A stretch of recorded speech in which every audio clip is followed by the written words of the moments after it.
In this movie, I'll show you how to build a style from scratch and apply it to some placeholder text. And one more note about the last movie. In addition to not being able to undo the creation of a style or the redefinition of a style, you cannot undo the deletion of a style. So after I got done putting my document back together, I had to recreate this style as well. So what I'm going to do now is press the T key to return to the type tool.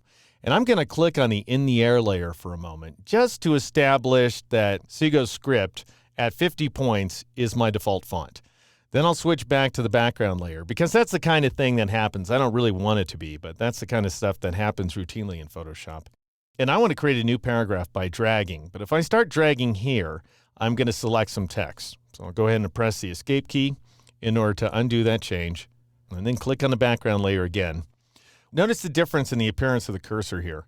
When Photoshop is ready for you to create a new text layer, the cursor has a dotted box around it. When Photoshop thinks you're going to select an existing text layer, then you just see the I-beam. If you want to be able to start dragging right here and create a new layer, here's what you do. You press and hold the Shift key and then begin dragging like so. However, you've got to release the Shift key after you start dragging, otherwise you'll be locked into a square. Anyway, I'm going to create a frame that descends into the grass here. And then I'll go up to the Type menu and choose this new command, Paste Lorem Ipsum.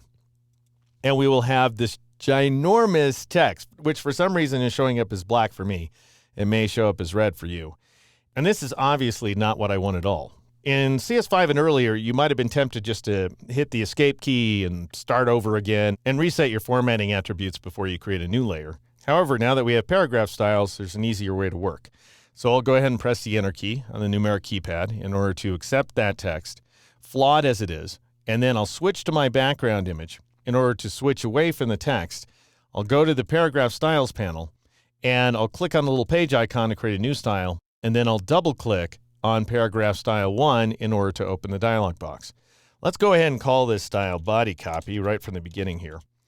And then I'm going to set a few attributes. First of all, I'm going to change the font family. And you have to do this manually, by the way. You can't just type in a few characters or use the up and down arrow keys. And I'm going to switch things out to Adobe Caslon Pro, which does ship along with the Creative Suite. And it's alphabetized by Caslon, not Adobe. Then next, I'm going to change the type size to, let's say, 8 points. And I'm going to change the leading value to 9 points. And metrics is fine for the kerning. I do want the text to be black. I'm now going to switch to indents and spacing. And as opposed to beginning each paragraph with an indent, I'm going to begin it with, let's say, 6 points of before spacing. So I'll just type 6 and press the Tab key. And that's really all the settings I need to change. So I'll go ahead and click OK in order to create that redefined style. Now let's apply it to the placeholder text by clicking on the bottommost text layer. And I'll go ahead and click on Body Copy to make it active. And it's telling me that I've got some local overrides, even though everything looks great. But it's always a good idea to click that Clear Override button if you see the plus sign. All right, now at this point, I want to edit the text a little. I do not care if this is Photoshop's version of Lorem Ipsum. I'll go ahead and get rid of that. And then I'll introduce some carriage returns here like so. And you can put them anywhere you want. This is, after all, just placeholder text. And then finally, after I think, yeah, that's enough text, then I'll just select the rest by quadruple clicking on it and press the backspace key or the delete key on the Mac to get rid of it.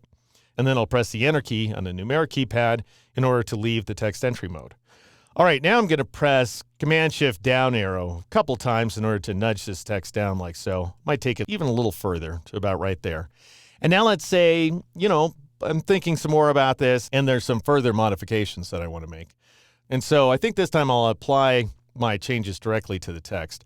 So I'm going to go ahead and quadruple click in one of these paragraphs here, and I'll bring up my character panel by pressing Control-T or Command-T on the Mac. And you know what? I think the leading value wants to be more like 9.5. We're working with pretty small type, so I can't take advantage of that keyboard shortcut. So I'll just go ahead and enter the value here. And then I'll switch to the paragraph panel, which gives me access to the paragraph level formatting attributes. And I'll click on this guy right there, add space before paragraph, to select that 6-point value, and I'll change it to, let's say, 4 point. Now, that value isn't going to make any difference to this top paragraph because the space appears before it, but it'll make a difference to the definition of our paragraph style as soon as we bring up the Paragraph Styles panel. And then this time, different way of working, you can click on the flyout menu icon and choose the Redefine Style command, And that's going to go ahead and update all 3 paragraphs of text. Now, one last thing I want to mention. I'm sure some of you are wondering, well, how do I share styles with other people? Well, notice here, if I click on the flat menu icon again, there's this command, load paragraph styles. And if you choose it, then you'll see that you can open the styles included in any native PSD document. So just go ahead and click on something like formatted teaser if you have access to my files, and click on the load button, and you'll go ahead and load 2 paragraph styles, teaser head and teaser copy from the first movie. Then go ahead and click OK. So that's how you create a paragraph style from scratch, import and use placeholder text, as well as load styles from another PSD document here inside Photoshop.